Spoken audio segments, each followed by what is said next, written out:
এই দৃশ্য দেখলে হয়তো অনেকের নিজের প্রতি আর কোনো অভিযোগ থাকবে না। কষ্টের কথা বলা আর কষ্টকে বুকে আগলে রেখে পথ চলা, দুয়ের মধ্যে অনেক পার্থক্য। আর সেই পার্থক্যটা আমাদের চোখে আঙুল দিয়ে দেখিয়ে দিয়েছেন এক শতবর্ষী নারী ফজিলাতুন্নেসা। 110 বছরের পথ পেরিয়ে এসেছেন তিনি। সময়ের ভারে শরীরটা বেঁকে গেছে, কুকড়ে গেছে চামড়া। চলাফেরায় এক ধরনের কষ্ট স্পষ্ট দেখা যায়, তবুও চোখে মুখে ক্লান্তির ছাপ থাকলেও হৃদয়ে রয়েছে এক অদম্য শক্তি। যেন জীবনের কাছে কখনো হার মানেননি। আজ সকাল থেকে রাত পর্যন্ত কাজ করে চলেছেন।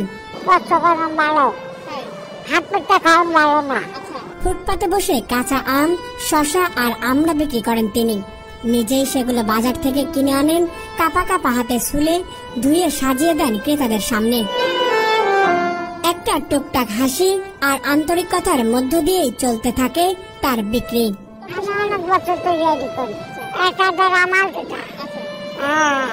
এলাকার সবাই তাকে নানি বলে ডাকে। যারা নিয়মিত তার কাছে আসেন তারা বলেন, আমরা শুধু শসা কিনতে নয়, আসলে নানি ফজিলাতুন্নেসার সাথে একটু হাসাহাসি করতে আসি।